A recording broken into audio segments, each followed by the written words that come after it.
Olá, tudo bem? Vim apresentar o nosso projeto integrador de extensão, o projeto Guia de Defesa do Consumidor. O nosso projeto ele é composto pelos alunos Adriano, Andressa, Michel e o Edson. Na próxima tela, eu vou falar um pouquinho do objetivo do trabalho. O objetivo do trabalho é levar informação à população consumidora a respeito dos seus direitos e deveres quanto consumidor. Tal trabalho, tal objetivo se justifica porque, por conta da falta de informação, leva o consumidor a não exercer seus direitos, a não exercer a cidadania, os seus direitos que são garantidos pela lei. Não há como a pessoa exercer o seu direito sem ele conhecê-lo. Então, por conta disso, o nosso trabalho demonstra a sua importância. Como metodologia, para alcançar tal objetivo, nós criamos materiais informativos com base no CDC e todo esse material foi divulgado nas redes sociais em formas de posts informativos. A escolha da forma de divulgação se justifica pelo fato das redes sociais ser um meio de alcançarmos um grande número de pessoas.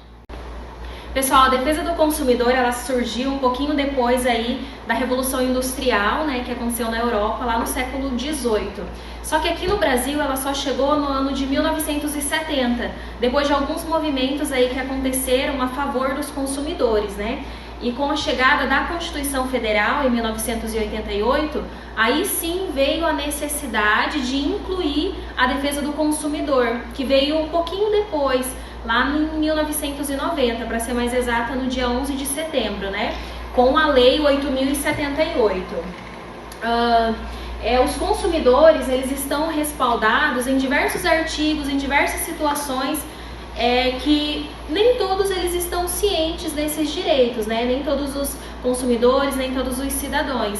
E nós trouxemos aqui uma pesquisa de acordo com o ranking anual de atendimento, né, do Instituto de Defesa do Consumidor, que pelo 6º ano consecutivo ficaram aí em primeiro lugar os planos de saúde, com mais de 23% das reclamações aí em relação à negativa de cobertura de determinadas doenças raras, ou até mesmo o preço muito abusivo, né, em relação aí ao aumento das mensalidades, uma vez que não é supervisionado pela ANS, né, que é a Agência Nacional de Saúde. Em segundo lugar, vem aí a propaganda enganosa, artigo 37 do Código de Defesa do Consumidor, né?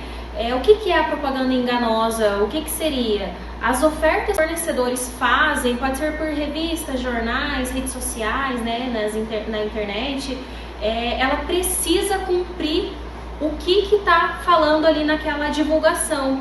Se acontecer o contrário, né, se não estiver cumprindo, você pode optar pela troca ou até mesmo pelo cancelamento. E dependendo da situação, você tem o direito até à devolução dessa quantia paga ou ressarcimento por perdas e danos. O Covid-19 foi considerado uma situação de força maior. O evento de força maior está determinado no parágrafo único do artigo 393 do Código Civil, onde é impossível evitar ou impedir determinadas situações. Anteriormente, os testes sorológicos não eram inclusos nos planos de saúde.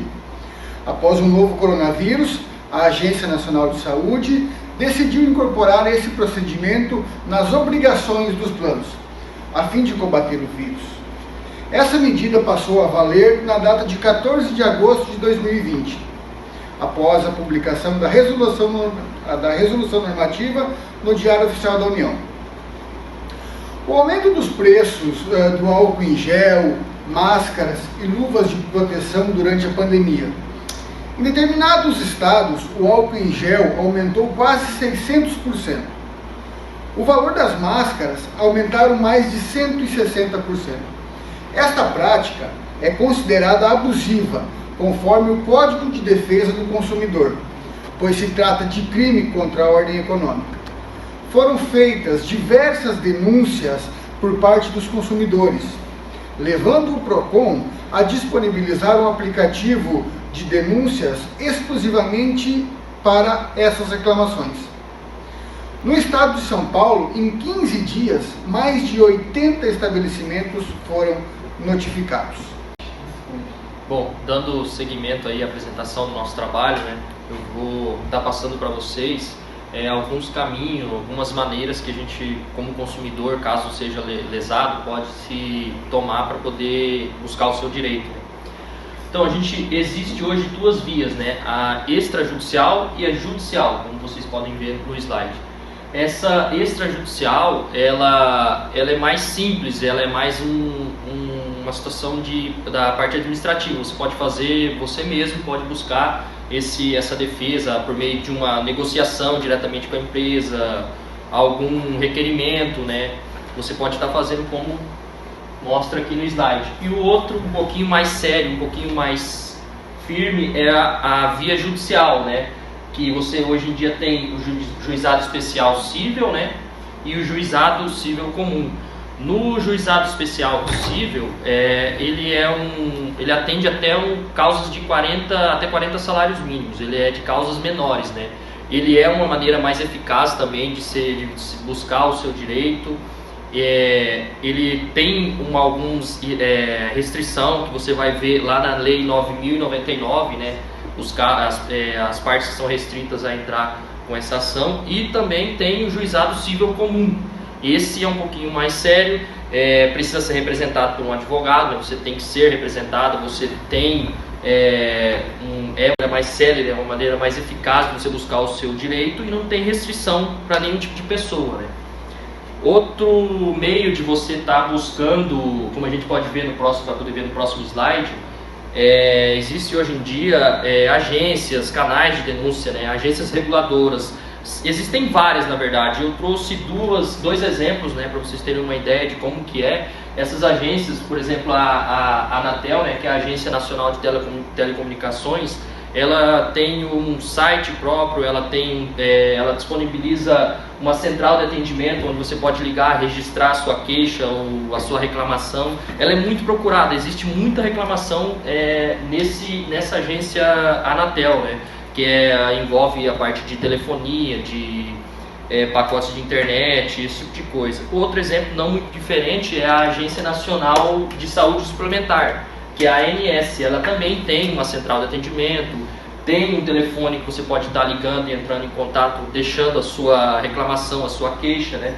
Também existe núcleos de instituição, né, espalhada pelo país, onde você pode também fisicamente ir lá registrar a sua queixa, né? E como a gente pode ver, por fim, hoje são vários meios de você estar buscando relatar o seu problema, como consumidor, se você foi lesado, né? Então, hoje, como a gente vive num mundo onde tudo através da internet, então tem esse site, né, chamado consumidor.gov.br. Ele é muito acessível. Você, como consumidor, você pode acessar, você pode fazer a sua reclamação daquela empresa sobre aquele produto ou aquele serviço que você se sentiu lesado. Só que, para salientar, a empresa precisa estar cadastrada nesse sistema para você poder fazer o registro dessa reclamação, e a empresa tem até 10 dias para te dar um retorno. Por fim, como resultado final do nosso projeto, nós temos o artigo que nós produzimos e os posts informativos postados nas redes sociais.